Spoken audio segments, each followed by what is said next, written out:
这样好不好？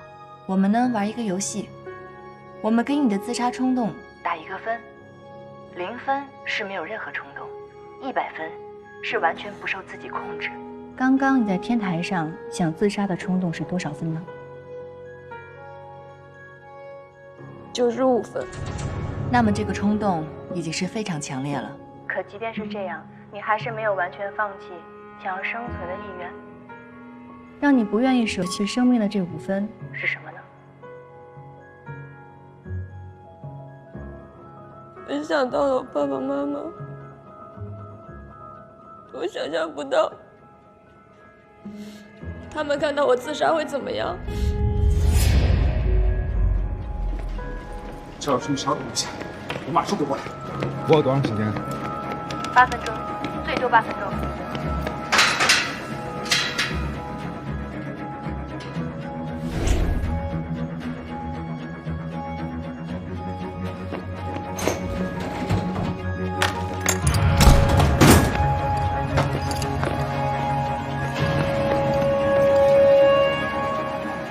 你想象一下，如果真的自杀以后，你知道你会是什么样子吗？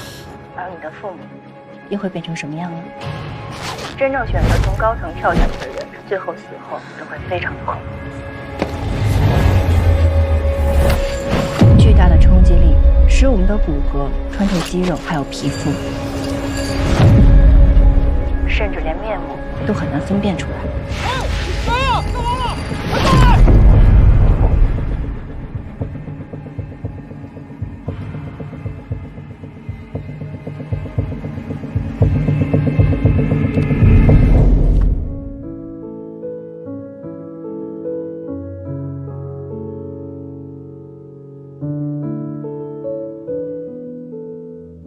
靠太阳最近的地方，是不是叫天堂？哪里不用假装坚强，过得不慌不忙？有多少人跟我一样，还迷失在路上？向另一个国度眺望，想重新活一场。你想到了你的父母，你不想让他们因此感到悲伤，对吗？那此时此刻，如果再给你的自杀冲动打1个分数，现在是多少分呢？20分吧。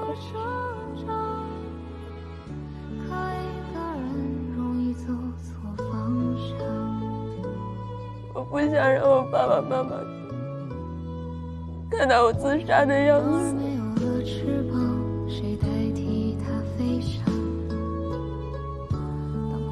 但是我还是很难过。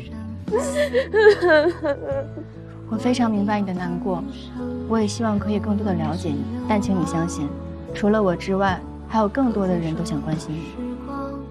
一会儿会有人敲门，门口来的是警察，不要担心，他们是来帮助你的，你能给他们开门吗？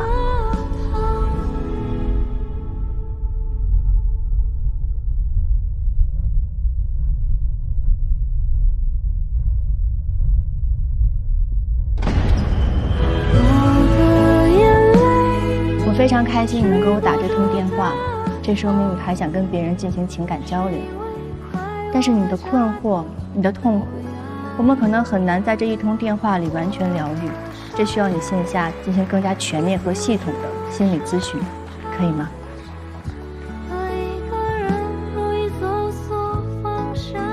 谢谢警察叔叔。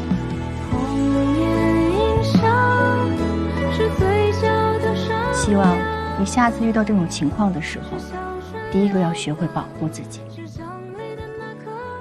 当我们遇到情绪不可控制的时候，我们做的第1步就是要觉察。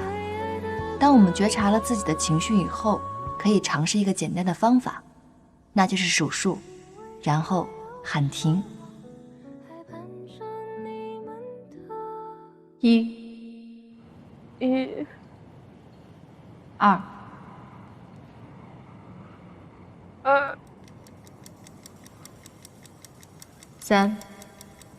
3、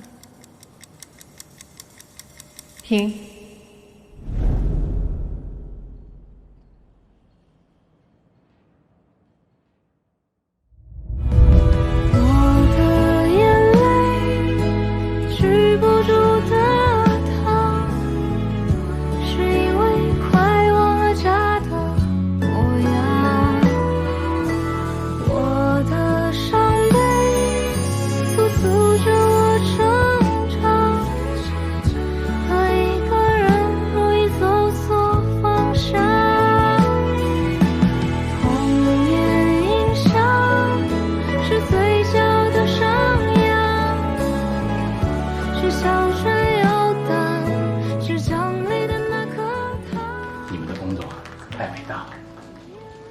丁处长，您刚才提的几个问题，我们有请贺咨询师继续解答。王老师、丁处长，恕我直言，我们做项目的非常看重量化策略，那些看不见摸不着的东西啊，我们都会比较谨慎。对，像我们 AI 智能项目，其实就是把非常繁杂专业的工作和知识量化成可视的数据。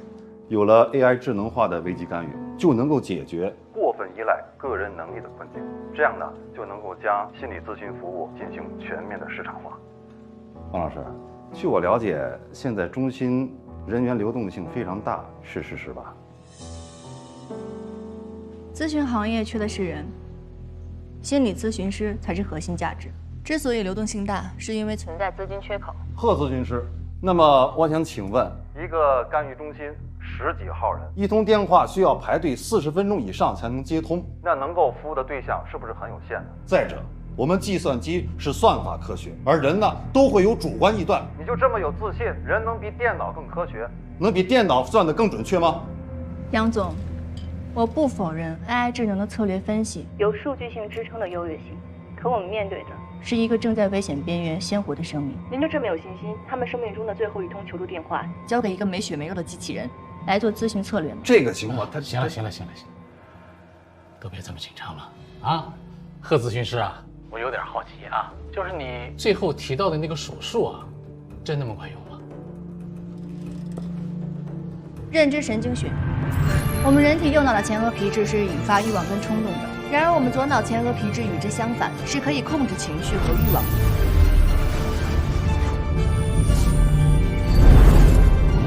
可当我们利用数数、增加提问逻辑、用特定的时间、打分等数理性的方式，这时可以增加我们左脑前额皮质的活跃性，从而唤起我们自身的自控力，还有理性思维。那学校呢？求助者在学校，你又是怎么知道的？听到的。听到的，我回拨一下。啊。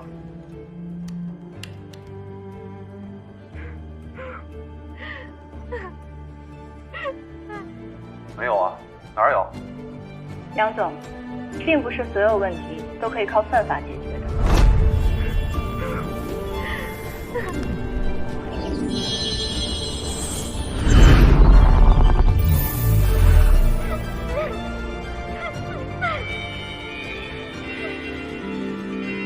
杨总，心理学是一门兼顾自然科学属性和社会科学属性的学科。我希望您的人工智能可以像我们一样，除了可以掌握理论，还可以懂人心，说人话。哎，你骂谁呢你？这小丫头片子。哎，王老师，这个就是刚刚那位咨询师，全名叫贺顿。你看，旁边那位是他的导师姬教授。姬明松教授是我们心理学协会的理事长，也是我们心理学学术界的权威啊。你们做老师的，千万得注意学生的情绪。哎，是，您教育的是。卢娜，你现在感觉怎么样了？第一步，自我觉察。他说，当人情绪失控的时候，察觉到情绪变化是控制自我的第一步。钱老师，我已经想好了，这周的广播作业就做这个，名字叫《失控自我》，怎么样？卢娜，你真的没事了？嗯，我想通了。就算康老师躲着我，我也不会怪他。他不是躲着你，他来找我代课，是因为他要忙着结婚的事儿。我知道。那你呢，秦老师？你相信我吗？尤娜，娜娜。